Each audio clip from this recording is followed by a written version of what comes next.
সূরা কসস 85 নম্বর আয়াত।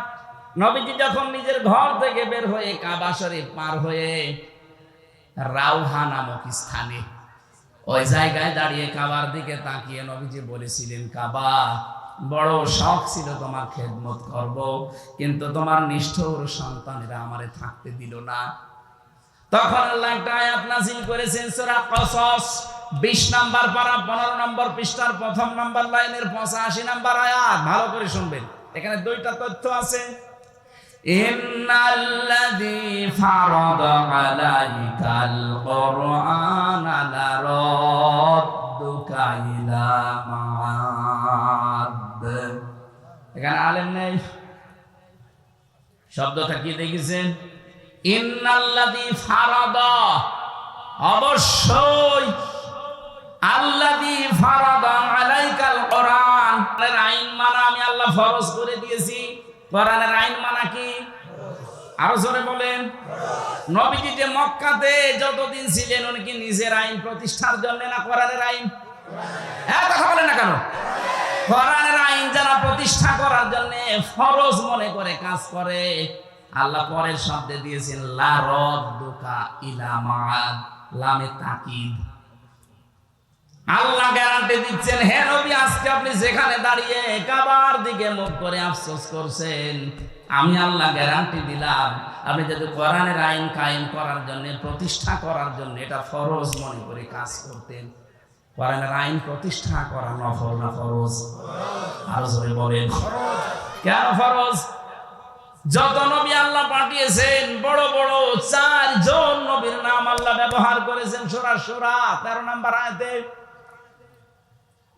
বড় বড় 4 জন নবীর নাম, এমনকি মুহাম্মদুর রাসূলুল্লাহকে আল্লাহ বলেছেন, নবী আপনাকে আমি আদেশ দিলাম আন আকিমুদ্দিন, দিন কায়েম করা লাগবে। দিন কায়েম করা মানে কোরআন কায়েম করা। কথা বলেন না কেন? ওয়ালা তাতাফাররাকু ফি, এ বিষয়ে কোনো মতপার্থক্য ফতোয়াবাজি চলবে না। এই আয়াতগুলোর দ্বারা প্রমাণ হয় কোরআনের আইন যারা প্রতিষ্ঠার জন্য চেষ্টা চালাবে, এই মানুষগুলো যদি বাধ্য হয় দেশ ত্যাগ করতে, হিজরত করতে, চলে যেতে, আল্লাহ গ্যারান্টি দিয়ে বলেছেন অবশ্যই আপনাকে আমি এই জায়গায় আবার ফেরত নিয়ে আসবো। এই জন্য এই বাংলাদেশে কোরআনের কারণে, কোরআনের আন্দোলন করার কারণে প্রতিষ্ঠার জন্য যারা টিকতে পারে নাই, হয়তো দেশ ত্যাগ করেছে অথবা গোপনে ছিল, অথবা এমন কোন জায়গায় চলে গেছে যে আসার মতো না, এই মানুষগুলোকে আপনি দেখবেন আল্লাহ পাক ঠিক তাদের মর্যাদা দিয়ে আবার ফেরত নিয়ে আসবে। লা রাদ্দুকা ইলা মাআদ, অবশ্যই আমি আল্লাহ ফেরত নিয়ে আসবো আপনাকে। এর বাস্তব প্রমাণ মাওলানা আবুল কালাম আজাদ, ওই যে দাঁড়িয়ালাটা, এই কথা বলছেন না? মিথ্যা মামলা বাচ্চু রাজাকার নাম দিয়ে চালিয়ে দিয়েছিলেন। যারা বন্দী অবস্থায় ছিল কোরআনের কারণে, এদেরকে আল্লাহ জনগণের কাছে ফিরিয়ে দিতেন। আপনারা যদি ঔষধ দিয়ে মেরে না ফেলতেন, কোরআনের পাখে যদি সত্যি আর একটা বছর হায়াত পেত, আমি যদি ঔষধ দিয়ে ইনজেকশন দিয়ে মেরে না ফেলতেন, আমি তো তার সাথে ছিলাম, একদিনের জন্য হলে দেখা হয়েছিল আমার। যদি সত্যি আপনারা এই মিথ্যা ধোঁকাবাজি করে তারে বললেন চলেন আপনাকে হাসপাতালে নিয়ে যাব, হাসপাতালে নিয়ে যাব কি বলেছিলেন? জেলার পরের দিন আমাদেরকে বলেছে ওনার অসুস্থ, হাসপাতালে নিয়ে গেছে, অথচ উনি নিজে জানে না যে উনি অসুস্থ। কি কায়দা দেখেছেন? বলছে আপনি অসুস্থ, আপনাকে হাসপাতালে নিয়ে যাব। উনি বলছে কই, আমি তো ভালো আছি। বলছে না, আপনি অসুস্থ। চাচা এরশাদকে নাকি নির্বাচনের আগে ধরে নিয়ে বলছে আপনি অসুস্থ, চলেন হাসপাতালে। বলছে কই, আমি ভালো আছি। বলছে না, আপনি অসুস্থ। কোরআনের পাখিকে ঠিক এইভাবে ধোঁকা দিয়ে বলেছে আপনি অসুস্থ, চলেন, আপনাকে অসুস্থ সুস্থ করে আপনাকে ছেড়ে দেওয়া হবে। পরিবারস্থ লোক বাইরে অপেক্ষা করছে, এই জন্য উনি হাসিটা দিয়েছিলেন। উনি মনে করেছেন আমি তো বাইরে চলে যাচ্ছি, আমার পরিবারের লোক, আমার দলের লোক, আমার দেশের লোকের সাথে দেখা হবে। তো শয়তানরা যে ফাঁক পেতে রেখেছিল, ইনজেকশন দিয়ে ওনারে বিদায় করে দিলেন, নয়তো আল্লাহ অবশ্যই কোরআনের এই ময়দানে তাকে আবার ফিরিয়ে নিয়ে আসতে। আমি যে সালাম দিলাম আসার পরে না, আমি অনেকের মুখের দিকে তাকিয়েছিলাম, জবাব পাইনি। আর জবাব যা দিয়েছেন, কি জবাব! হযরত আদম আলাইহিস সালামকে আল্লাহ রাব্বুল আলামিন বানানোর পর ওনাকে জান্নাতের ভেতরে পাঠিয়েছিলেন, যাও জান্নাত দেখে আসো। হযরত জিবরাইল সাথে ছিলেন, যত ফেরেশতারা দায়িত্বে ছিল নিয়োজিত, তিনি সালাম দিয়েছিলেন, আসসালামু আলাইকুম ওয়া রাহমাতুল্লাহি ওয়া বারাকাতুহু। যারা তার দায়িত্বে ছিল নিয়োজিত সবাই বলেছিল, ওয়া আলাইকুম আসসালাম ওয়া রাহমাতুল্লাহি ওয়া বারাকাতুহু। আল্লাহ এত খুশি হয়েছিলেন, ওই দিন থেকে ঘোষণা দিয়েছেন যে কিয়ামত পর্যন্ত আদমের সন্তান দুনিয়াতে যারা আসবে তাদের জন্য এটা বিধিবদ্ধ করে দিলাম, পৃথিবীতে সালামের মতো উত্তম দোয়া আর নেই। সালাম দেওয়া মানে আপনি আমার কাছ থেকে নিরাপত্তা, শান্তি, স্বস্তি পেয়ে গেলেন, আমার দ্বারা আপনার আর কোনো ক্ষতি হবে না। যদিও এখন অনেক এইটা উল্টিয়ে ফেলেছে, সালাম দিয়ে বলে দিন, বড় ভাই এসেছে, মেজ ভাই এসেছে, ছোট ভাই এসেছে, উনি সালাম পাঠিয়েছে, ওর নাম কি সালাম নাকি? ও তো চাঁদাবাজি করার জন্য পাঠিয়েছে, একে সালাম বলে? সালাম মানে আমার দ্বারা আপনার কোনো সমস্যা নেই। আর সালাম দিয়ে ওরা চাঁদাবাজি করে, এগুলো জবাই করার দরকার। কথা বুঝতেছে? কিন্তু আমাদের দেশ সহ বিশ্বের বহু দেশে এই সালাম শব্দটা এখনো শুদ্ধ উচ্চারণে হয় না। শিক্ষিত মানুষ আমরা দেখি, এরা সালাম দেন আসসালামু আলাইকুম, যারা জবাব দেন ওয়া আলাইকুম। কি এটা কি ইয়ার্কি মারা জিনিস নাকি? জান্নাতের ভেতরে প্রবেশ করার সময় এই শব্দ দিয়ে আপনাকে সম্ভাষণ জানাবে ফেরেশতারা, সালামুন আলাইকুম তিবতুম ফাদখুলুহা খালিদিন, শান্তির সাথে প্রবেশ করেন। এই শব্দটাকে আজ যারা এখনো পর্যন্ত উচ্চারণই শেখেননি তাদের কপাল নষ্ট হওয়া না, আজকে থেকে ঠিক করে নেবেন। আসসালামু আলাইকুম, আদম থেকে শুরু করে আমাদের নবী পর্যন্ত প্রত্যেকের সুন্নাহ ছিল এটা, তারা সালাম দিত। কি দিত?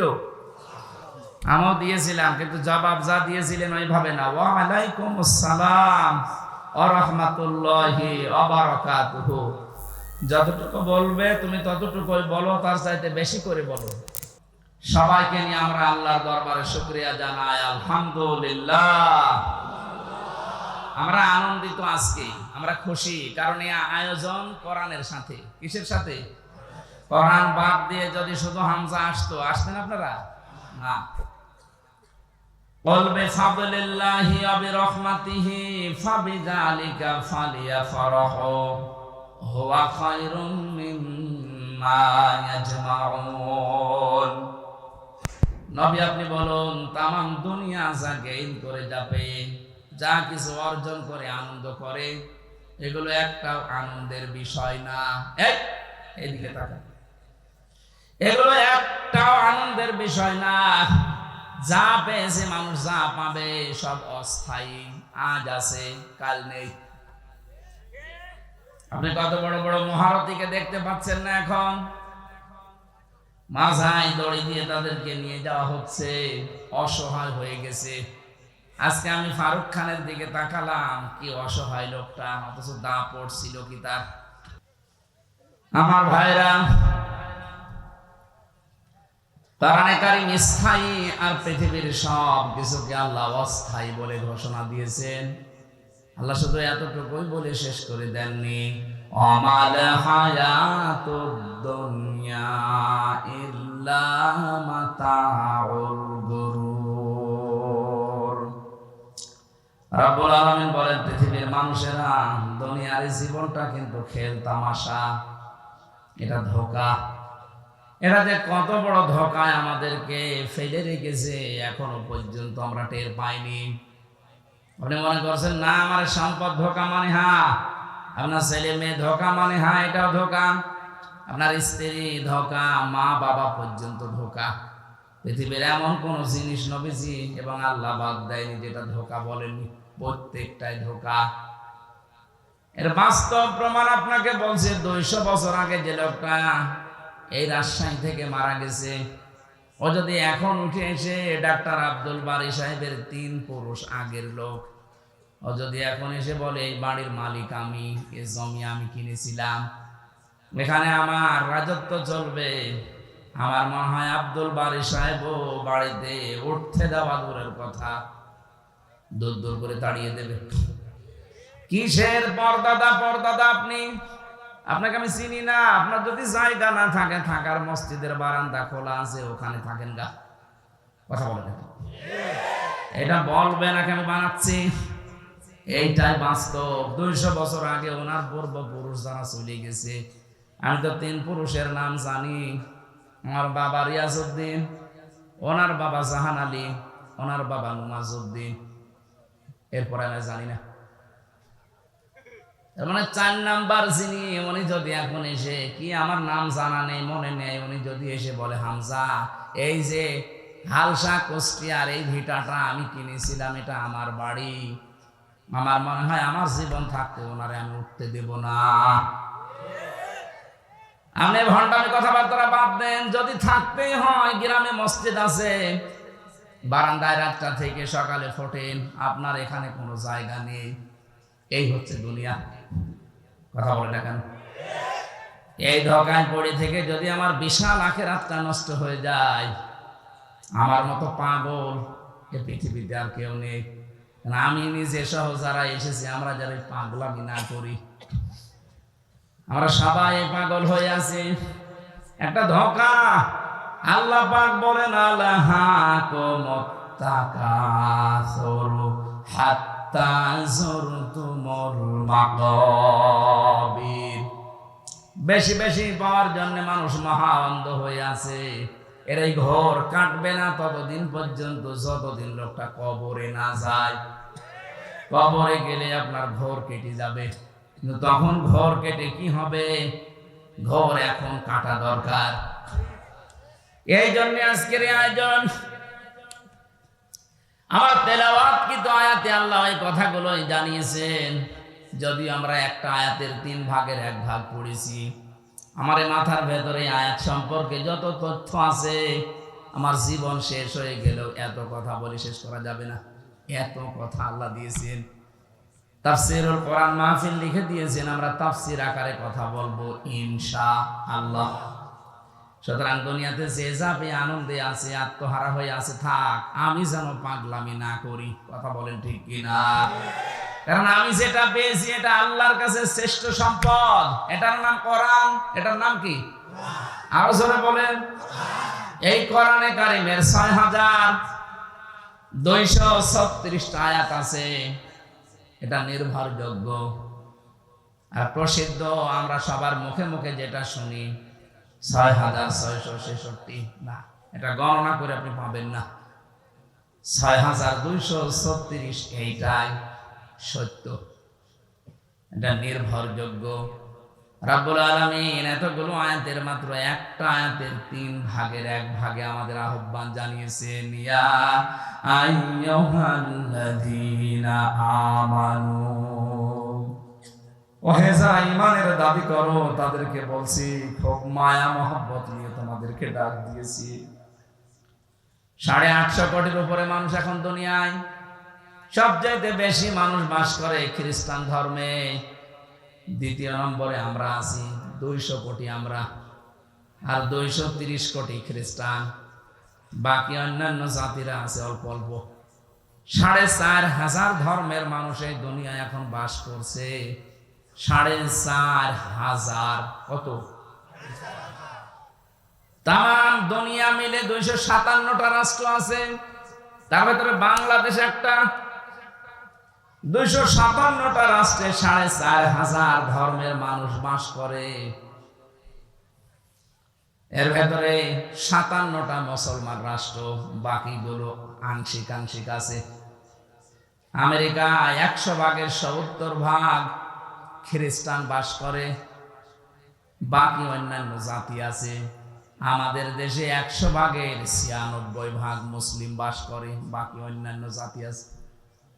আমাদের তুলনায় অন্যান্য জাতি যেরকম সীমিত, দুর্বল তারা, অন্যান্য দেশে যারা আমাদের অবস্থা, সিঙ্গাপুরে মাত্র 100 জনের 5 জন মুসলমান, বাকি 95 জন অমুসলিম। এতগুলো রাষ্ট্রের এতগুলো ভাষা, এতগুলো ধর্ম, আল্লাহ রাব্বুল আলামিন আমাদেরকে যেই ধর্মে, যেই নীতিতে, যেই দিনে, যেখানে প্রবেশ করতে জানিয়েছেন, 850 কোটির ভেতরে মাত্র 200 কোটিকে আল্লাহ এখানে সম্বোধন করেছেন, ইয়া আইয়ুহাল্লাযীনা আমানু, ওহে যারা ঈমানের দাবি করো। আল্লাহ খুব ভালোবেসে আমাদেরকে ডাক দিয়েছেন। আল্লাহর মুখ থেকে এই কথাটা পড়া কোরআনে 89 বার এসেছে। কতবার? 89 বার আল্লাহ আমাদেরকে এই নামে ডাক দিয়েছেন। তাহলে ঈমানদার, অন্যান্য যাদেরকে ডাক দিয়েছেন ইয়া আইয়ুহান নাস বলেছেন, কিন্তু শুধুমাত্র ঈমানদার যারা, তাদের ক্ষেত্রে এই শব্দটা আলাদা। যেহেতু এই শব্দ আলাদা, তাহলে বুঝতে হবে এর ভেতরে অনেক কিছু লুকিয়ে আছে। আমরা যারা এই 200 কোটি মুসলিম দাবি করি, ঈমান আছে দাবি করি, আসলে আমার ঈমান আছে কিনা এটা আমি কিভাবে টের পাবো? বড় জুব্বা আমার মতো গায়ে দিলে, সুন্দর টুপি মাথায় দিয়ে, হাতে তসবিহ নিয়ে, বুকের ভেতরে কোরআন নিয়ে, আমার ঈমান আছে না? নবীজিকে সাহাবী জিজ্ঞাসা করলেন, ইযা সাররাতকা হাসানাতুকা ওয়া সাআতকা সাজ্জিয়াতুকা ফাআনতা মুমিন। হে নবী, আপনি যে এটা বললেন যে ঈমানের পরিচয় এটা, ভালো কাজ যখন তোমাকে আনন্দ দেয় আর অন্যায় করলে ভেতর থেকে একটা বাধা আসে, তখন বুঝবা তোমার ঈমান আছে। রাজশাহীবাসী নিজের দিকে প্রশ্ন করে বলেন তো, ভালো কাজ সত্যি আপনার ভালো লাগে? অন্যায় কাজ দেখলে আপনার ভেতর থেকে একটা বাধা আসে? কই বাধা আসে? সারাদিন উলঙ্গ নাচ দেখছে বসে বসে, বাধা দূরের কথা, আরো আনন্দ লাগে। এরকম আর নেই দেশে? এই যে বিড়ি যারা খান, যদিও আমাদের রাজশাহী, খুলনা, রংপুর এই বিভাগগুলোতে বিড়ির ফতোয়া আলাদা, এটা আবার চট্টগ্রাম, সিলেটের জন্য ফতোয়া আলাদা। ওদের ইমাম সাহেব বিড়ি খায়। হ্যাঁ, আমি সিলেটে নিচে দেখেছি ইমাম সাহেব বিড়ি খাওয়ার পরে ওযু না করে বিড়ি ফেলে দিয়ে আল্লাহু আকবার। কি গো, আমার মনে হয় সিলেটের ইমাম যদি রাজশাহী এসে ইমামতি না মসজিদ ঝাড়ও দেয়, বলবে বেটা আগে বের হ। এই জন্য এই ডিস্টেন্স যেহেতু আলাদা, এই দেশের ভেতরে মাসলা আলাদা। বিড়ি খাওয়া যদিও আমি উদ্বুদ্ধ করছি না, এটা খেলে সব চাইতে বেশি মানুষের যে লাঞ্চ নষ্ট হয়ে যায়। পৃথিবীতে একটাই খাবার আছে যার গায়ে লেখা থাকে যে আমি নিষিদ্ধ। কথা বলছে না? আমাকে খাইলেই মরবেন, এটা লেখা আছে না? সংবিধিবদ্ধ সতর্কীকরণ লেখা আছে যে আমাকে খেলে ক্যান্সার হবে। এরপরও কিছু ছাগল খায় না, ছাগলও খায় না। আমি দেখেছি তামাক যেটা ছাগলও খায় না। পৃথিবীর একটাই মাত্র ক্ষেত মনে হয় আছে যে খেতে বেড়া দেওয়া লাগে না, কারণ ছাগলে খায় না, ও বেড়া দিয়ে করবেন কি? কথা বলে না কেন? ছাগলে যেটা খায় না, এই পাগলগুলো সেটা খায়।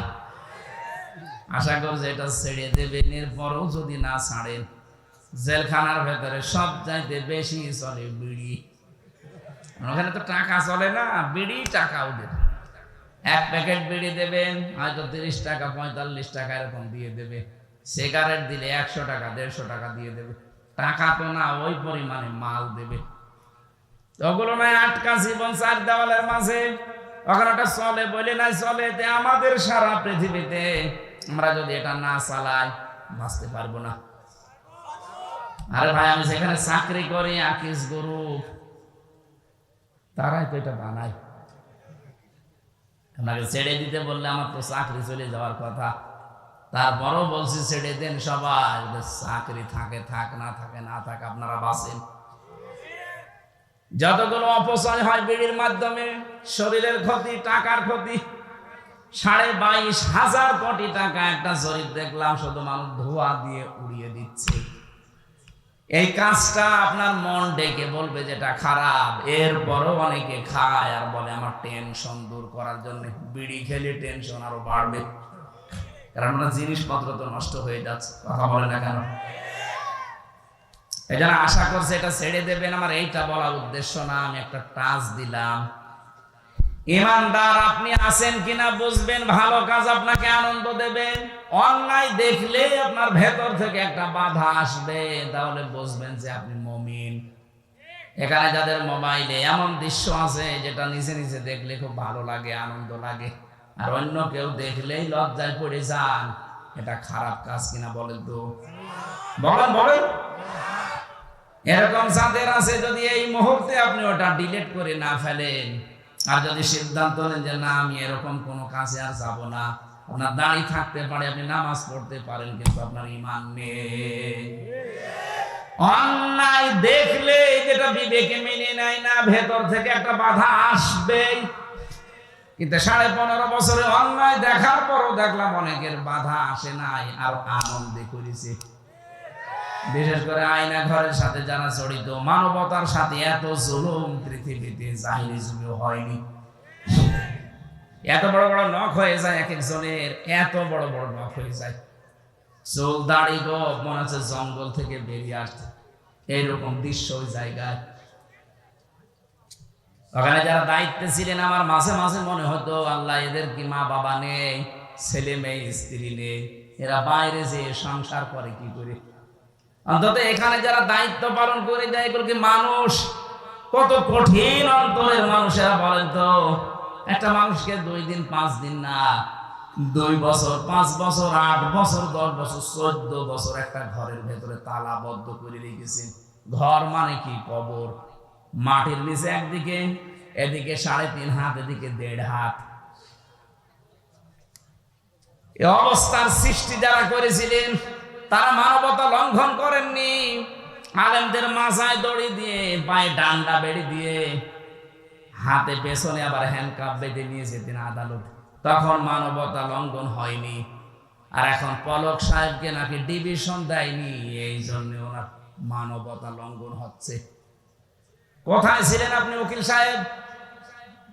আমার মতো হামসাকে 3টা বছর যোগাযোগ বিচ্ছিন্ন রেখেছিল জঙ্গিদের ভেতরে, 24 ঘন্টা তালাবদ্ধ করে রেখেছিল ফাঁসির ওই কন্ডেম সেলে। কত কারারক্ষীকে দিয়ে খবর পাঠিয়েছিলাম, কোথায় ছিলেন আপনি? এখন মানবতা লঙ্ঘন হচ্ছে। উনি এমপি মানুষ, ওনারে দেয়নি ডিভিশন। কিসের এমপি? 8 সাল 14 সাল 18 সাল 24 সালে যারা নির্বাচনের মাধ্যমে নির্বাচিত হয়েছেন, একটাও এমপি না, সব অবৈধ ভোট চোর। কে বলেছে আপনাকে এমপি? আসলে অবৈধ সন্তান এগুলো। তাছাড়া অবৈধ জিনিসকে আপনি বৈধ বলে চালিয়ে দিলেন তামাম দুনিয়ার কাছে, যে আমরা নির্বাচিত হয়েছি। এত বড় মিথ্যা কথা বলেন কি করে বলেন? এই জন্য এই 4 বারে যারা এমপি হয়েছেন, এরা নির্বাচিত এমপি না, এরা সিলেকশনের এমপি। এদেরকে আমরা ভোট দেইনি, এই জন্য এরা ভোট চোর। এদের নামে সাবেক এমপি, সাবেক মন্ত্রী, সাবেক উপজেলা চেয়ারম্যান লেখা যাবে না। আর আমরা চাই যারা এতদিন দায়িত্বে ছিলেন 15.5 বছরে, যত টাকা রাষ্ট্রের কাছ থেকে নিয়েছেন বেতন আর ভাতা হিসাবে, সব টাকা ফেরত দেওয়া লাগবে, নয়তো আপনার কোনো মাপ নেই। আর আপনি এখন বসে বসে, এখন শুনলাম ভেতরে বসে তসবিহ টিপতেছে, আস্তাগফিরুল্লাহ আস্তাগফিরুল্লাহ আস্তাগফিরুল্লাহ। আপনার আস্তাগফিরুল্লাহ কিয়ামতের আগে কবুল হবে না, কারণ আপনি তো আল্লাহর কাছে অপরাধ করেননি, আপনি অপরাধ করেছেন হামসার কাছে। কথা বলছেন না? এই জন্য অপরাধ যার কাছে, স্বীকার করবেন তার কাছে। শুধু এতটুকুই না, স্বীকার করার পরে তার যে ক্ষতি হয়েছে, এই ক্ষতিপূরণ তাকে দেবেন। আপনার কারণে এই বাংলাদেশে বহু মানুষ চাকরি পায়নি। খালি দলীয় পরিচয় খুঁজতেন, যেই দেখেছে না আমার দলের লোক না, তার যোগ্যতা থাকার পরও তাকে চাকরি দেননি, এটা তার উপরে অবিচার। আপনি নিজে একটা অবৈধ চেয়ারে বসে আছেন, আর একটা বৈধ মানুষকে তার চেয়ারে বসতে দেন না। আপনার মতো এত বড় জালেম পৃথিবীতে আর নেই। সুতরাং 15.5 বছরে এইরকম জুলুম যারা করেছেন, বিশেষ করে মিথ্যা মামলা যারা দিতেন, জেলখানা আমি এক একজনকে পেয়েছিলাম, এক একজনের নামে 313টা মামলা পেয়েছি, 570টা মামলা পেয়েছি। সারা জীবন হাজিরা দিলে শেষ হবে না। আমার 2টা মামলা ছিল, তাই হাজিরা কুষ্টিয়া থেকে ঢাকায় দিতে আমার জীবন শেষ হয়ে যেত মাসে 2 দিন মাত্র। আর যার 313টা মামলা, 570টা মামলা, বলেন তো সে বাড়ি সে বড়গোনা পাথরঘাটায় বাড়ি। তার জীবনটা আপনি কি করেছেন? নষ্ট করে দিয়েছেন। আর এখন বলছেন আস্তাগফিরুল্লাহ। আপনি কি আল্লাহর কাছে দোষ করেছেন? দোষ করেছেন তো এই লোকের কাছে। মিথ্যা মামলা এমন ভাবে দিয়েছেন ওই লোকটা আসলেও নিশ্চিন্তায় কিছু জানে না, এই জন্য তো ঘরে ঘুমিয়ে আছে। চোখ খুলে ঘুমের ঘরে দেখছে আদালতে হাজিরা দিচ্ছে। কি গো, আমি আদালতে কি করে এলাম? তুই গাছ কেটেছিস। কবে? স্বপ্নে। এটা চলছিল কিনা বলেন? আমাকে মানিয়ে বললাম কিছু? আমারটা নিজেরটা দেখেন, আমারে ধরে নিয়ে আসলো বাড়ি থেকে, ভালো মানুষ, আমি খাবার খাচ্ছি, ওই সময় নিয়ে আসলো। অথচ পরের দিন পেপারে দিল না ওনারে চোরা হাঁস থেকে নিয়েছে। পুরা মিথ্যা কথা। ওই থেকে যে শুরু হয়েছে একেবারে বের হওয়া পর্যন্ত পুরাটা মিথ্যা। মিথ্যার সাথে যারা জড়িত, আমার মামলার আয়ু থেকে একেবারে 2 বোন মিলে পালিয়েছে, ওই 2জন সহ। যারা যারা জড়িত আমার একটাও মাফ করতে মনে চায় না, যতদিন আপনি আমার এই ক্ষতি পূরণ না দেবেন। গত কয়েকদিন আগে এক ওসি সাহেব এসেছিল, হুজুর মাফ করে দেন। মাফ করে দিলাম, টাকা ফেরত দেন। হ্যাঁ, আপনার টাকাগুলো ফেরত দিয়ে দেন, আমার অসুবিধা নেই। টাকা নিয়ে আনবেন না, মাফ করে দেবো। কি আর কে মারা জিনিস নাকি? আমার বাবার 32 লাখের উপরে টাকা গেছে এই 3.5 বছরে। ওই টাকাগুলো কই? আপনি আকিস গ্রুপের কাছ থেকে 35 লাখ টাকা নিয়েছেন, মালিক আমারে বলল।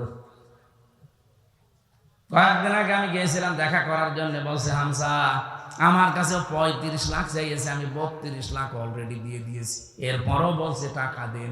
মনে হচ্ছে টাকা আমার কাছে পাই। কি করেছেন বলেন তো আপনি?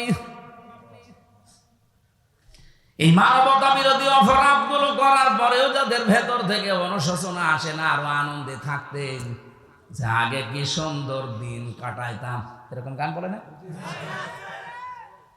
আপনার ঈমান নেই, আপনি হজ করেন আর দরবেশের মতো দাড়ি রাখেন, আপনি একটা বেঈমান। এটা না আপনার জন্য আজকের ওয়াজ না। আল্লাহ আমাদেরকে ডাক দিয়েছেন যাদের ঈমান আছে, যাদের ভালো কাজ দেখলে আনন্দ লাগে, অন্যায় দেখলে ভেতর থেকে একটা বাধা আসে, একটা প্রতিবন্ধকতা সৃষ্টি হয়।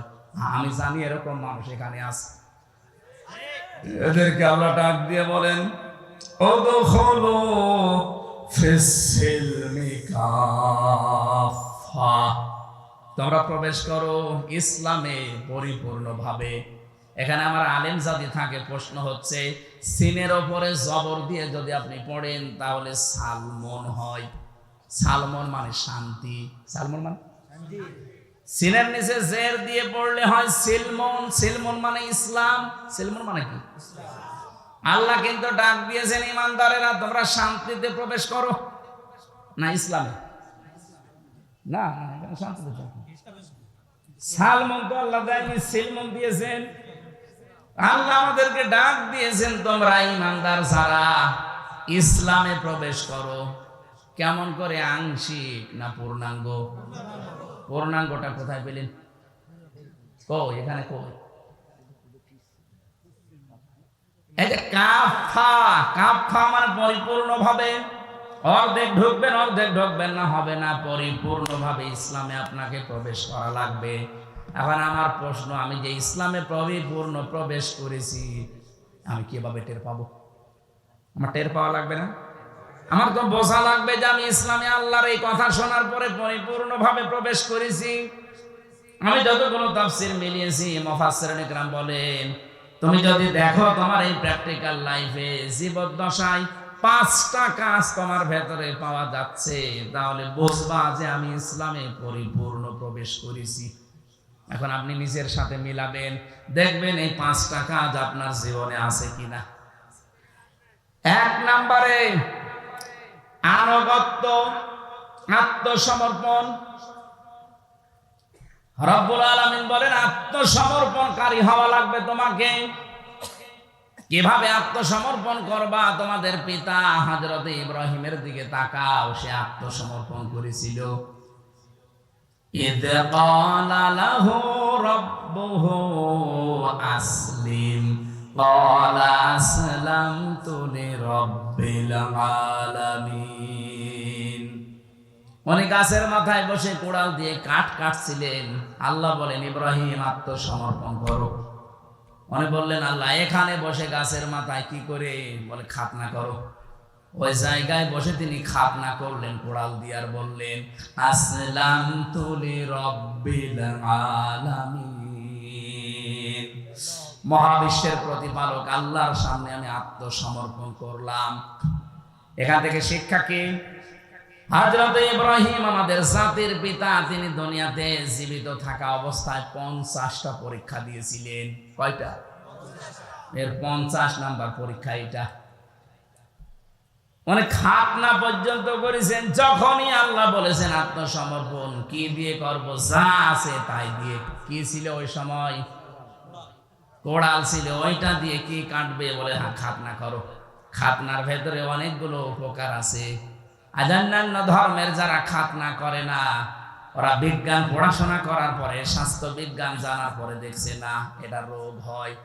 শেষ পর্যন্ত চুরি করে দেখা যায় অনেক হিন্দু খাতনা করে ফেলে।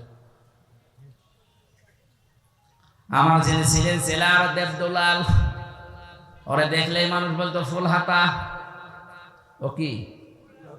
আর আমরা কথা বলছেন না কেন?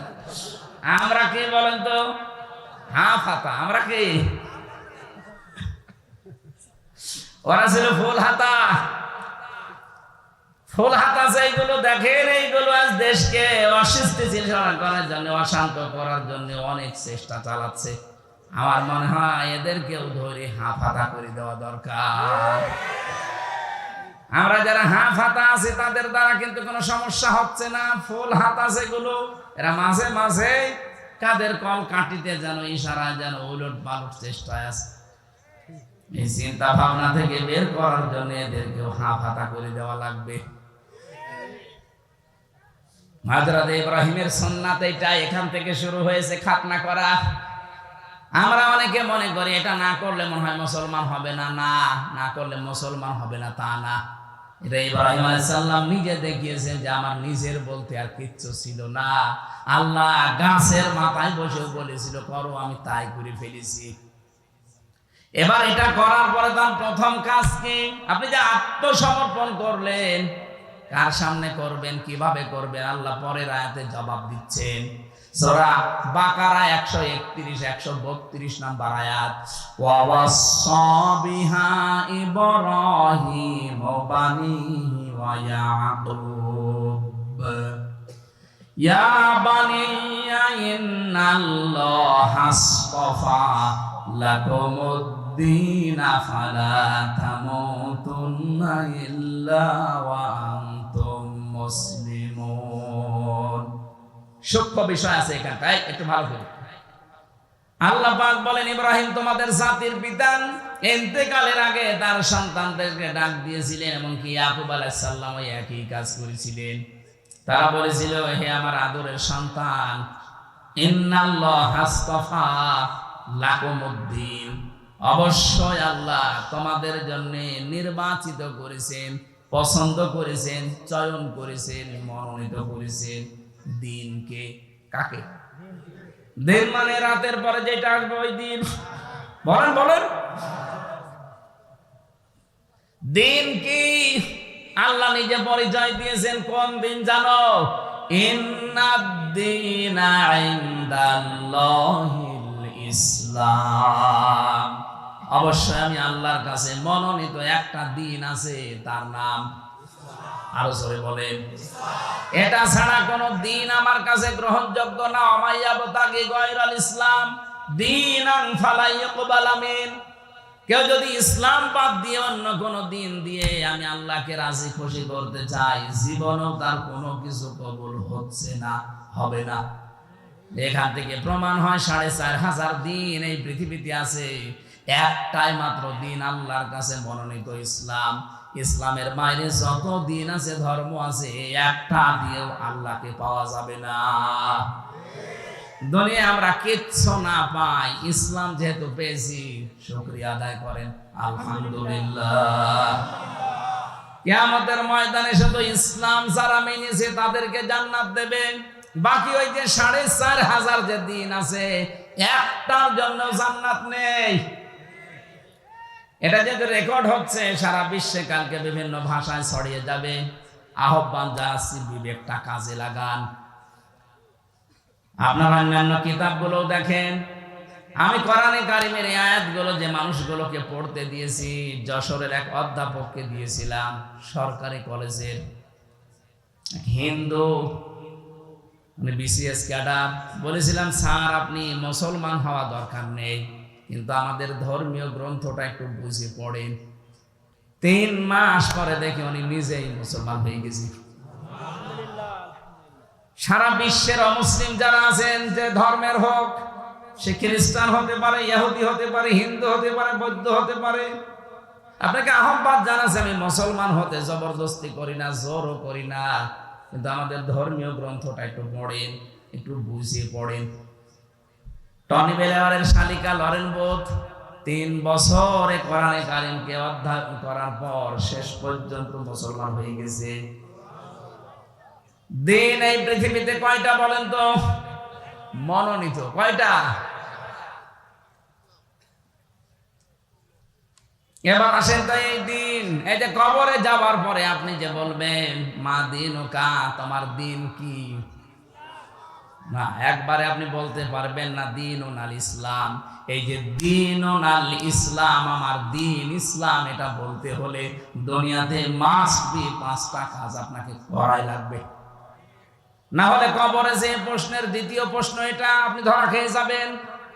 1 নম্বরে দিন মানে জীবন ব্যবস্থা, রাষ্ট্রীয় আইন যেটা, এটা আমরা না বুঝলেও ফেরাউন বুঝেছিল। ফেরাউন ডাক দিয়েছে ওই সময়, এটা সূরা মুমিনে আছে, সূরা গাফির বলা হয়।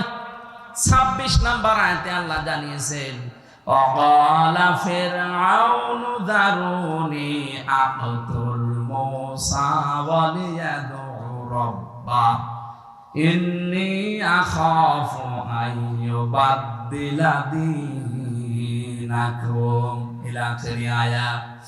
ফেরাউন ডাক দিয়েছে, আমাকে ছেড়ে দাও, আমি মূসাকে হত্যা করব, সে তার রবকে ডাকুক। আমি ভয় পাচ্ছি, আশঙ্কা করছি সে আমার দিনকে পাল্টিয়ে দেবে। এখানে দিন মানে রাষ্ট্রীয় আইন। দিন মানে কি? ফেরাউন বুঝলো দিন মানে রাষ্ট্রীয় আইন, আর আমরা মুসলমান এখন পর্যন্ত দিন মানে যে রাষ্ট্রের আইন, এটা মানতে চাই না। আমরা এগুলো রাষ্ট্র থেকে বাদ দেওয়ার পায়তারা চলছে। এক কথা বলে না কেন? দিন মানে রাষ্ট্রীয় আইন, এটা যতদিন পর্যন্ত বাংলাদেশে কায়েম না হবে, ন্যায় বিচারের নাম শুনবেন, ন্যায় বিচার দেখতে পাবেন না। আমান হাকামা বিহি আদালা, যারা কোরআন দিয়ে বিচার ব্যবস্থা কায়েম করবে, তারা ন্যায় বিচার কায়েম করতে পারবে। আমরা তো এইটাই চাচ্ছি বাংলাদেশে। শুধু মুখে বলি উড়িয়ে মানুষকে ধোঁকা দিয়ে বোকা বানিয়ে রাখবো না। এই 15.5 বছরে যারা দায়িত্বে ছিল, এই ধোঁকা দিয়েছিল যে আমরা ন্যায় বিচার কায়েম করছি, অথচ পুরাটা ছিল অবিচার। এক কথা বলেন, আমার বিবেক যদি থাকে বলেন তো, এই 15 বছরে কোন ন্যায় বিচার কেউ পেয়েছে? প্রত্যেকেই অবিচারের। আমি নিজে যেহেতু সাক্ষী, আমি তো অবিচারে ছিলাম, অথচ 5 তারিখের পরে আগস্টের দেখলাম পুরাটা উল্টিয়ে আমি কিছুটা ন্যায় বিচার পেয়েছি। আমার শুধু মামলা থেকে অব্যাহতি দেয়নি, শুধু জামিন দিয়ে শেষ করেনি, বলেছে একেবারে ডিসমিস করে দিলাম। অথচ এই মামলাটা এতদিন ওই জজের কাছে ছিল। তারপরও তো কোরআনে কারিমের বিধান এখনো কায়েম হয়নি। কায়েম হলে দেখবেন একটা মিনি জান্নাত হয়ে যেত বাংলাদেশটা। আজ বিভিন্ন দুর্বিসন্ধিওয়ালা মানুষ যারা মেয়েদেরকে এবং অমুসলিমদেরকে বোঝাচ্ছে ইসলাম যদি বাংলাদেশে চলে আসে তোমরা কিন্তু মুসিবতে পড়বা, কে বলেছে আপনাকে? আমির জামাত ডাক্তার শফিকুর রহমান এই জন্য ঘোষণা দিয়েছে। এই যে পর্দার বিধানটা নিয়ে অনেকে সমালোচনা করছেন, শুনেছেন ভালোভাবে। উনি কি বলতে চায় আপনি বুঝেছেন? আরে ভাই, এদেশে 96% মুসলমান আমরা যারা, তাদের জন্য পর্দা করা ফরজ। অন্যান্য জাতি যারা আছে, হিন্দু, খ্রিস্টান, বৌদ্ধ, ওরা যদি বলে না আমি পর্দা মানি না, তা আপনার অসুবিধা কি? ওরা তো নাও মানতে পারে, কারণ ওরা তো মুসলমান না, তাদের স্বাধীনতা নেই। কথা বলেন না। ইসলাম কায়েম হলে তাদের স্বাধীনতা দেওয়া লাগবে না? আর আপনি উল্টা বুঝে বললেন না আপনি পর্দা মানে না। পর্দা কি বোঝেন আপনি? তার পরিবারে খাস পর্দা চলছে। আমি নিজে তার বাড়িতে গেছি একদিন। আপনি খালি উল্টা পাল্টা ধারণা করেন মানুষের প্রতি। কি আমল করেন আপনার? কি আছে আপনার? ইসলামের জন্য কি অবদান রেখেছেন? তাদের যে তাকওয়া, তাদের যে ইখলাস, আল্লাহর উপরে তাদের যে ভরসা, 100 ভাগের 1 ভাগও আপনার নেই। আল্লাহ এমনিতেই ওই পর্যায়ে মানুষকে নিয়ে যায় না। তার ইবাদতের মাত্রা আপনি জানেন না। আপনি কি 5 ওয়াক্ত নামাজও তো আপনি পড়েন না, ফতোয়া দেন। তার 5 ওয়াক্ত নামাজ না, তাহাজ্জুদও মিস যায় না। আন্দাজে এক তহমত তার উপরে লাগিয়ে দিলেই হবে। যদি কেউ কোনো অপরাধ না করে, ওই অপরাধ যদি তার উপরে কেউ চাপিয়ে দেয়, যতদিন আপনি ওই অপরাধ না করবেন ততদিন আপনার মরণ হবে না। এই জন্য সাবধান, আন্দাজে কোনো দোষ কাউকে দেবেন না। আর মনের ব্যাপার আপনি জানেন, সে কি সেন্সে, কে উদ্দেশ্য নিয়ে এটা বলেছে। আরে ভাই, আন্তর্জাতিক বিষয়গুলো তো দেখা লাগবে। যে সাংবাদিক দীপ্তি, এটা হিন্দু, কথা বলবো, হিন্দু মেয়ে লোক, সে প্রশ্ন করছে আপনারা যদি ক্ষমতায় যেতে পারেন, ইসলাম যদি এদেশে যায়, তাহলে অমুসলিম যারা পর্দা করে না মেয়েরা, তাদের কি হবে? ওই সমাজ যদি বলা হয় না, তাদেরকে আমরা পিটিয়ে পর্দা করাবো, ওটা সারা দুনিয়ায় ছড়াবে না। আরে বাংলাদেশের মুসলমান নাই মেনে নিল, অন্যান্য দেশে যারা অমুসলিম আছে, 257টা রাষ্ট্র, আপনি জানেন কি চাল পেতে আছে তারা? এমনি তো ওই 2 বংশেই তো বসে নেই। ওরা সারা পৃথিবীর সিল পেতে পাওয়ার জন্য এখন মিথ্যা কথা ছড়াচ্ছে যে আমরা নির্বাচিত ছিলাম, আমাদেরকে উৎখাত করা হয়েছে। এটা ডাহা মিথ্যা কথা। আরে ভাই, নির্বাচিত হয় মানুষ যে মাধ্যমে, তার নাম নির্বাচন।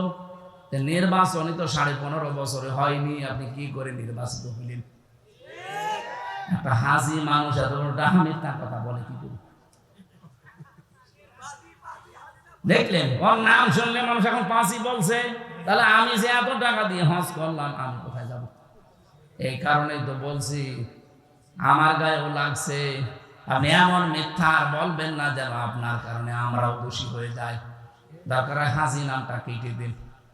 কথা বলেন। আপনি আবার যদি আসতে পারেন, আবার ওই ভুল ধরবেন।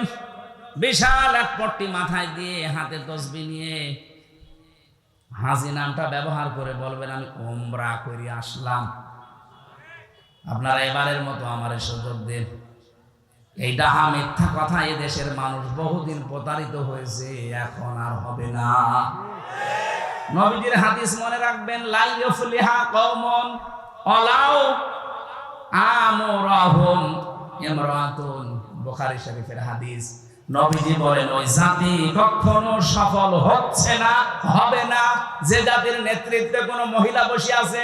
এই জন্য 53 বছর নেতৃত্ব যারা দিচ্ছে, আর আমাদের কপাল পুড়িয়ে গেছে, নষ্ট হয়ে গেছে। আমরা এমন মানুষকে সামনে নিয়ে নেতৃত্বে বসিয়েছি যে মানুষ নেতৃত্বে যাওয়াই জায়েজ নেই। সুতরাং আমরা সাবধান হব, কোনদিন যেন আমাদের এই দেশে কিয়ামতের আগে কোন মহিলা নেতা হতে না পারে। পুরুষ মানুষ আসুক, সে চাচা এরশাদের মতো হোক, তাও ভালো। কথা বলছেন এখন? দরকার সকালে এক কথা বলবে, বিকালে এক কথা বলবে, তারপরও ভালো। মেয়ে লোক আসতে পারবে না। আপনি তাকান না কেন আমেরিকার দিকে? জাতে মাতাল হলো, তাহলে ঠিক আছে। আজ পর্যন্ত তারা কোন মহিলাকে চেয়ারে বসায়নি। এক কথা বলছেন না? অথচ নারী অধিকার নিয়ে তারা দেখেন মুখ ফাটাচ্ছে, বুক ফাটাচ্ছে। কমলা হ্যারিস কি মহিলা? তারে দেয়নি, দিয়েছে ট্রাম্প। সে যাই হোক তারে দেবে, সে পুরুষ মানুষ। কথা বলছেন এখন? আমরা তো পাগলামি এখনো পর্যন্ত সারতে পারি না, এখন মনে হয় সারবে। সামনে কোন মহিলা আসতে পারবে না এই দেশে। আপনি যদি আমেরিকার নীতি নিয়ে চলতে চান তো সেটা করেন না কেন? তারা যেমন মহিলাকে সামনে রাখে না, আপনিও রাখতে পারবেন না। আমরা চাই যারা রাজনীতি করছেন আপনি আপনার দলকে বলেন যে ভাই আমি রাজনীতি করব, কিন্তু মেয়ে লোক যেন সামনে না আসে।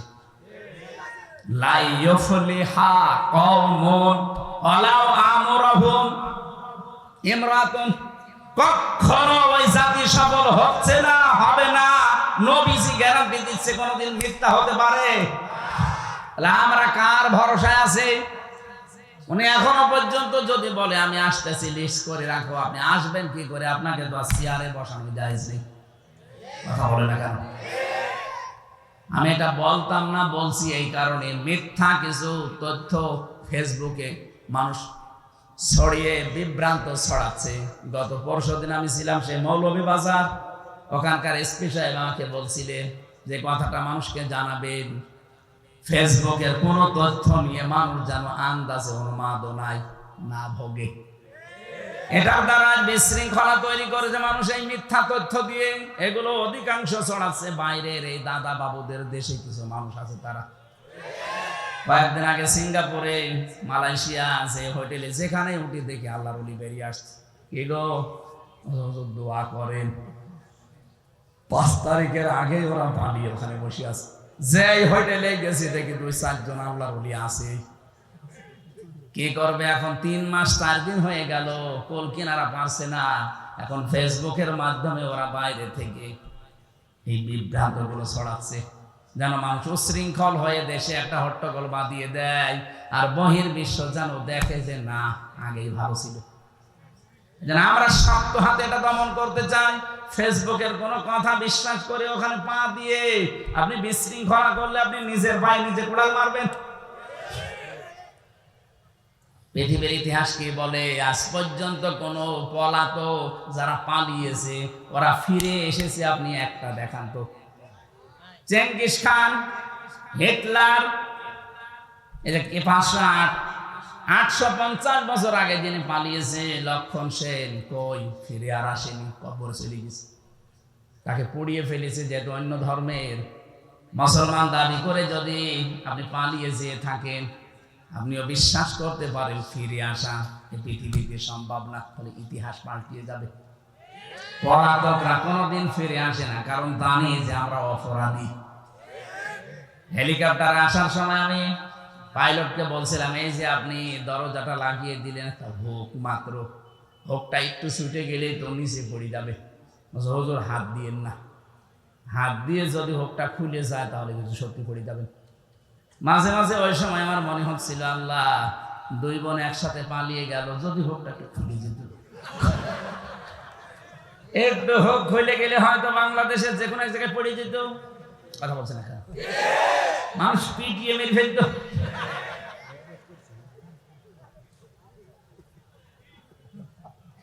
এবার প্রশ্ন আসতে পারে, নবীজি পালিয়ে গেল, উনি আবার ফিরে আসলো, এটা কি হবে? হ্যাঁ, এবার শোনেন সূরা কসস 85 নম্বর আয়াত। নবীজি যখন নিজের ঘর থেকে বের হয়ে কাবা শরীফ পার হয়ে রাউহা নামক স্থানে ওই জায়গায় দাঁড়িয়ে কাবার দিকে তাকিয়ে নবীজি বলেছিলেন, কাবা, বড় শখ ছিল তোমার খেদমত করব, কিন্তু তোমার নিষ্ঠুর সন্তানেরা আমারে থাকতে দিল না।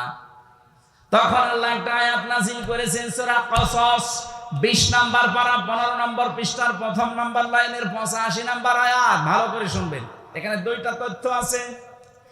ইন্নাল্লাযী ফারাদা আলাইকাল কুরআনা লারাদ্দুকা ইলা মাআদ। এখানে আলেম নেই, শব্দটা কি দেখেছেন? ইন্নাল্লাযী ফারাদা, অবশ্যই আল্লাযী ফারাদা আলাইকাল কুরআন, এর আইন মানা আমি আল্লাহ ফরজ করে দিয়েছি। কোরআনের আইন মানা কি? আরো জোরে বলেন। নবীজি যে মক্কাতে যতদিন ছিলেন উনি কি নিজের আইন প্রতিষ্ঠার জন্য না কোরআনের আইন? কথা বলেন না কেন? কোরআনের আইন যারা প্রতিষ্ঠা করার জন্য ফরজ মনে করে কাজ করে, আল্লাহ পরের শব্দে দিয়েছেন লারাদ্দুকা ইলা মাআদ, লামে তাকিদ। আল্লাহ গ্যারান্টি দিচ্ছেন, হে নবী, আজকে আপনি যেখানে দাঁড়িয়ে কাবার দিকে মুখ করে আফসোস করছেন, আমি আল্লাহ গ্যারান্টি দিলাম আপনি যদি কোরআনের আইন কায়েম করার জন্য, প্রতিষ্ঠা করার জন্য এটা ফরজ মনে করে কাজ করতেন। কোরআনের আইন প্রতিষ্ঠা করা নফল না ফরজ? আরো জোরে বলেন। কেন ফরজ? যত নবী আল্লাহ পাঠিয়েছেন, বড় বড় 4 জন নবীর নাম আল্লাহ ব্যবহার করেছেন সূরা শূরা 13 নম্বর আয়াতে। বড় বড় 4 জন নবীর নাম, এমনকি মুহাম্মদুর রাসূলুল্লাহকে আল্লাহ বলেছেন, নবী আপনাকে আমি আদেশ দিলাম আন আকিমুদ্দিন, দিন কায়েম করা লাগবে। দিন কায়েম করা মানে কোরআন কায়েম করা। কথা বলেন না কেন? ওয়ালা তাতাফাররাকু ফি, এ বিষয়ে কোনো মতপার্থক্য ফতোয়াবাজি চলবে না। এই আয়াতগুলোর দ্বারা প্রমাণ হয় কোরআনের আইন যারা প্রতিষ্ঠার জন্য চেষ্টা চালাবে, এই মানুষগুলো যদি বাধ্য হয় দেশ ত্যাগ করতে, হিজরত করতে, চলে যেতে, আল্লাহ গ্যারান্টি দিয়ে বলেছেন অবশ্যই আপনাকে আমি এই জায়গায় আবার ফেরত নিয়ে আসবো। এই জন্য এই বাংলাদেশে কোরআনের কারণে, কোরআনের আন্দোলন করার কারণে, প্রতিষ্ঠার জন্য যারা টিকতে পারে নাই, হয়তো দেশ ত্যাগ করেছে অথবা গোপনে ছিল, অথবা এমন কোন জায়গায় চলে গেছে যে আসার মতো না, এই মানুষগুলোকে আপনি দেখবেন আল্লাহ পাক ঠিক তাদের মর্যাদা দিয়ে আবার ফেরত নিয়ে আসবে। লা রাব্বুকা ইলা মাআদ, অবশ্যই আমি আল্লাহ ফেরত নিয়ে আসবো আপনাকে। এর বাস্তব প্রমাণ মাওলানা আবুল কালাম আজাদ, ওই যে দাঁড়িয়ালাটা, এই কথা বলছেন না? মিথ্যা মামলা বাচ্চু রাজাকার নাম দিয়ে চালিয়ে দিয়েছিলেন। যারা বন্দী অবস্থায় ছিল কোরআনের কারণে, এদেরকে আল্লাহ জনগণের কাছে ফিরিয়ে দিতেন। আপনারা যদি ঔষধ দিয়ে মেরে না ফেলতেন, কোরআনের পাখে যদি সত্যি আর একটা বছর হায়াত পেত, আমি যদি ঔষধ দিয়ে, ইনজেকশন দিয়ে মেরে না ফেলতেন, আমি তো তার সাথে ছিলাম, একদিনের জন্য হলে দেখা হয়েছিল আমার। যদি সত্যি আপনারা এই মিথ্যা ধোঁকাবাজি করে তারে বললেন চলেন আপনাকে হাসপাতালে নিয়ে যাব, হাসপাতালে নিয়ে যাব কি বলেছিলেন? জেলার পরের দিন আমাদেরকে বলেছে ওনার অসুস্থ, হাসপাতালে নিয়ে গেছে, অথচ উনি নিজে জানে না যে উনি অসুস্থ। কি কায়দা দেখেছেন? বলছে আপনি অসুস্থ, আপনাকে হাসপাতালে নিয়ে যাব। উনি বলছে কই, আমি তো ভালো আছি। বলছে না, আপনি অসুস্থ। চাচা এরশাদকে নাকি নির্বাচনের আগে ধরে নিয়ে বলছে আপনি অসুস্থ, চলেন হাসপাতালে। বলছে কই, আমি ভালো আছি। বলছে না, আপনি অসুস্থ। কোরআনের পাখিকে ঠিক এইভাবে ধোঁকা দিয়ে বলেছে আপনি অসুস্থ, চলেন, আপনাকে অসুস্থ সুস্থ করে আপনাকে ছেড়ে দেওয়া হবে। পরিবারস্থ লোক বাইরে অপেক্ষা করছে, এই জন্য উনি হাসিটা দিয়েছিলেন। উনি মনে করেছেন আমি তো বাইরে চলে যাচ্ছি, আমার পরিবারের লোক, আমার দলের লোক, আমার দেশের লোকের সাথে দেখা হবে। তো শয়তানরা যে ফাঁক বেঁধে রেখেছিল, ইনজেকশন দিয়ে ওনারে বিদায় করে দিলেন, নয়তো আল্লাহ অবশ্যই কোরআনের এই ময়দানে তাকে আবার ফিরিয়ে নিয়ে আসতে। এই জন্য হিজরত যারা কোরআনের বিরুদ্ধে অবস্থান নিয়ে করে, যারা পালিয়ে যায়, তাদেরকে আর ফিরিয়ে আসার গ্যারান্টি আল্লাহ দেয়নি। কিন্তু কোরআনের কারণে কেউ যদি টিকতে না পারে, ওরা যদি হিজরত করে, পালিয়ে যায়, দেশ ছেড়ে চলে যায়, বন্দী অবস্থায় থাকে, মাস দিয়ে আল্লাহ তাদেরকে ফিরিয়ে আনবে। হায়াত যদি শেষ হয়ে যায় সেটা আলাদা কথা। নবীজির যেহেতু হায়াত শেষ হয়নি, 13 বছর অত্যাচারিত হওয়ার পরে বিদায় নিয়েছিলেন হিজরত করে, কিন্তু আল্লাহ আবার সসম্মানে 10 বছর মদিনার রাষ্ট্র প্রধান করে নিয়ে এসেছেন। বলেন, তাই যদি 13 বছর অত্যাচারের পরে 10 বছর রাষ্ট্র ক্ষমতা দিতে পারে, আমরা 15 বছরের অধিক নির্যাতিত, দেশটার ভেতরে জেলখানার মতো ছিলাম আমরা প্রত্যেকেই। আমাদের তো আর মনে হচ্ছে 2 বছর বেশি হয়ে গেছে। আল্লাহ আমাদেরকেও 10 বছরের জন্য দেশটা হাতে তুলে দাও। নবীজিকে যদি দিতে পারে, নবীর উম্মত যারা, তাদেরকে আল্লাহ দেবে না? বলেন, দুর্বল যাদেরকে করে রাখার চেষ্টা করা হয়, আল্লাহর গ্যারান্টি তাদেরকে জমিনের ওয়ারিস আল্লাহ বানিয়ে দেয়। এটা সূরা কসসের 5 নম্বর আয়াতে আছে, ওয়ানুরিদু আন্নামুন্না আলাল্লাযীনা ইসতুদঈফু ফিল আরদ ونجعلهم أئمة ونجعلهم الوارثين ফেরাউন যে দলটাকে কোণঠাসা করে রেখেছিল, দুর্বল করে রেখেছিল, অপমান অপদস্থ করত, আমি আল্লাহ ইচ্ছা করলাম ওই দলটার উপর একটু অনুগ্রহ করি। আমি আল্লাহ এমন অনুগ্রহ করেছি, আমি জমিনের শাসন ক্ষমতা তাদেরকে নেতা বানিয়ে দিয়েছি এবং ওই জমিনের মালিক আমি আল্লাহ উত্তরাধিকারী বানিয়ে দিয়েছি। এরা যদি আল্লাহ হাজার হাজার বছর আগে করতে পারে, ওনার শক্তি এখন আর নেই। বলেন বলেন, মাস বেউনিয়মে আমাদেরকে দেখাবে। কোরআন আমরা 100 ভাগ বিশ্বাস করি। কেন দেখাবে? অনুমাক্কিন আলাহুম ফিল আরদ, জমিনে আমাদেরকে আল্লাহ ক্ষমতা দেবেন। ও নুরিয়া ফিরআউন ওয়া হামান ওয়া জুনুদাহুমা মিনহুম মা কানু ইয়াহজারুন। আল্লাহ পাক বলেন, ফিরআউন, হামান এবং তার সৈন্যদেরকে আমি দেখাতে চাই, যারা সবচাইতে বেশি ভয় করত মুসার দলকে, তাদেরকে আমি ক্ষমতা দিয়ে দিয়েছি। এই 53 বছরে সবচাইতে বেশি প্রত্যেক জালেম এবং মুনাফিকরা ভয় পায়, না জানি যাদেরকে বেশি কোণঠাসা করে রাখলাম তারা আবার ক্ষমতায় চলে আসে কিনা। আল্লাহ পাক মনে হচ্ছে আমাদের উপরে এখন মনন করেছে। আগস্টের 5 তারিখের আগে আপনি জরিপ দেখেছেন, মাত্র 100 জনের 15 জন মানুষ চাইতো দেশে ইসলাম কায়েম হোক। 3 মাস 4 দিনের ব্যবধানে গতকালকের জরিপ দেখেছেন, 100 জনের 58 জন মানুষ এখন চাচ্ছে দেশে ইসলাম কায়েম হোক। আয়াতগুলো আমার মনে হচ্ছে বিশ্বাস যে আল্লাহ দেখাবে। কথা বলেন না কেন? আরে ভাই, মানুষের অন্তর তো আল্লাহর কুদরতি হাতে, উনি একটু ঘুরিয়ে দেবে। পারবে না উনি?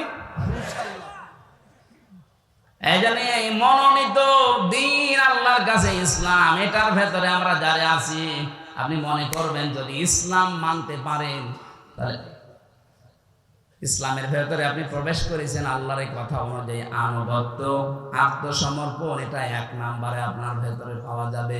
2 নম্বরে ইখলাস পাওয়া যাবে। কি পাওয়া যাবে? প্রত্যেকটা কাজে আল্লাহর জন্য, মানুষ দেখানোর জন্য না।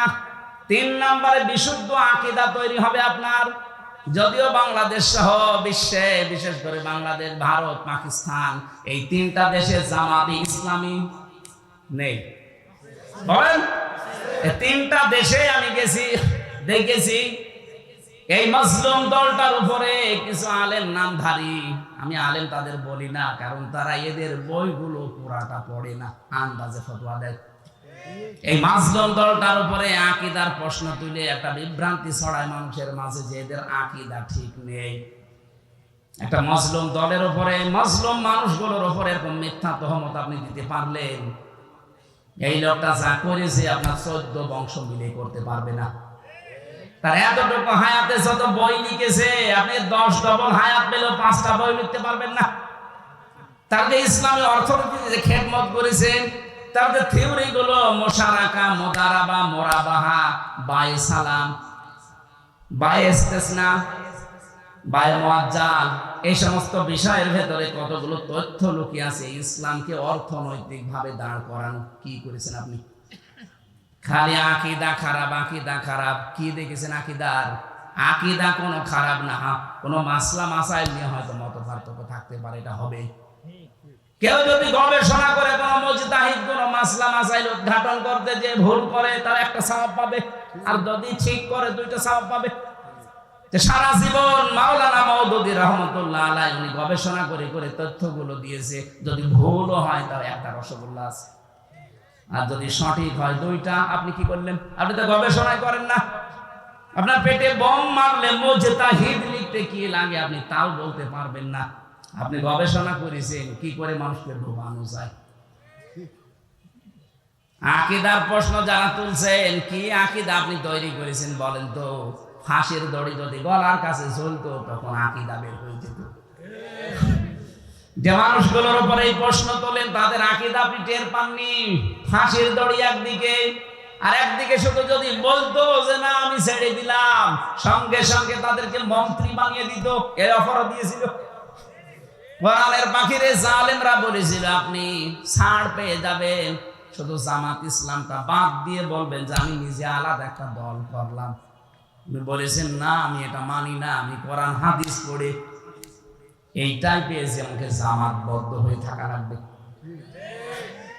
জামাতবদ্ধ মানে জামাত ইসলামী করা লাগবে না, আপনি জামাতবদ্ধ হয়ে থাকবেন মুসলমানদের একটা দলে, যেই দলের আকীদাতে এইটা আছে যে সার্বভৌম ক্ষমতার মালিক আল্লাহ, কিন্তু যেই দলের ভেতরে এইটা নেই যে ক্ষমতার মালিক জনগণ, সেই দল মুসলমান করতে পারে না। বাংলাদেশে মানুষ অনেকে করছে না, মুসলমান দাবি করে। আমি আপনার বিবেকের কাছে প্রশ্ন রাখলাম, আপনি কি করবেন এবার ভাবেন। যারা মনে করেন ক্ষমতার উৎস জনগণ, তারা মুশরিক। কি কথা বলেন না কেন? আন্নাল কুওয়াতা লিল্লাহি জামিআ আয়াত অনুযায়ী তাহলে ইসলামে আমি পরিপূর্ণ প্রবেশ করেছি। এর 3 নাম্বার আলামত হচ্ছে আমার আকীদা বিশুদ্ধ হওয়া লাগবে। 4 নাম্বারে আমার চরিত্র উন্নত হওয়া লাগবে। আমি নাম ধরে বলছি এই কারণে বোঝার জন্য, বাংলাদেশে যারা জামাত ইসলামী করে, যারা ইসলামী ছাত্র শিবির করে, অন্যান্য যাই হোক, ইসলামী অর্থনীতি, এই অর্থনীতির ব্যাপারে কিন্তু তারা আল্লাহর ওলি, চাইলে না পয়সা দিকে পাবেন না। আপনি যদি দেখাতে পারেন যে 10 টাকা এখান থেকে ওখানে উল্টা পাল্টা করেছে, আমি আজকে তাদের গালি দেবো, দেখান। আর অন্যান্য দলের বলেন দরবেশের মতো মানুষ 36,000 কোটি টাকা মারি কাটি করেছে, আর বলে দাড়ি নেই। আরে দাড়ি নেই তাতে কি হচ্ছে? চাইলে না পয়সা নড়িয়েছে কিনা বলেন তো? আর দাড়ি থেকে দরবেশ কি করলো? 7টা ব্যাংক থেকেও 36,000 কোটি টাকা সরিয়েছে। বাংলাদেশে 2 প্রকার চোর পাওয়া যায়, একটা সিসকে চোর আর একটা জাইদ্রের চোর।